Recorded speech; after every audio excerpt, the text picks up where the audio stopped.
আপনি আজকে যে আউটফিটটা পরেছেন কোনটার প্রাইস কত? আপনার হচ্ছে এই ঘেটার দাম হচ্ছে আপনার 2000 টাকা।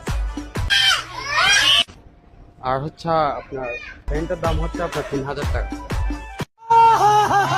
আর স্যান্ডেলের দাম হচ্ছে আপনার আছে 1500 মতো, 1500। আচ্ছা, ইন টোটাল সবকিছুর প্রাইস কত হবে? টোটাল 7। 7000। ওকে, আপনি যে টি শার্টটা পরে আছেন যে 2000 টাকা বললেন, এটা তো নিউ মার্কেটে মনে হয় 100-150 টাকা দিয়ে আমি কিনে আনতে কি পারবো। বলেন, আপনাকে আমি দিচ্ছি তো আপনি নিয়ে আসতে পারবেন মানে কি আপনি কি দিবেন আমাকে? টাকা? 100-150 টাকা দিবেন? অবশ্যই দিব, আপনি নিয়ে আসতে পারবেন? আমি যদি আনতে পারি তাহলে আপনি আমাকে কি দিবেন? অবশ্যই আমার মনটা দিয়ে দিব আপনাকে।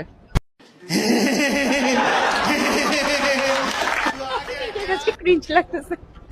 আচ্ছা, করেন এমন কি করেন যে আপনি 7000 টাকার আউটফিট পরে আছেন? আমার প্রত্যেকে হচ্ছে গার্মেন্টস আছে ঢাকা। গার্মেন্টস আছে? নিজস্ব গার্মেন্টস? তাহলে তো আপনি অনেক কোটিপতির ছেলে। তেমন এরকম কোটি না, কিন্তু এখনো বাসায় এখনো বাদ পর্যন্ত দেন আমাকে। কেন বাদ দেয় না? ভাই রিলেশন করি তো সেজন্য।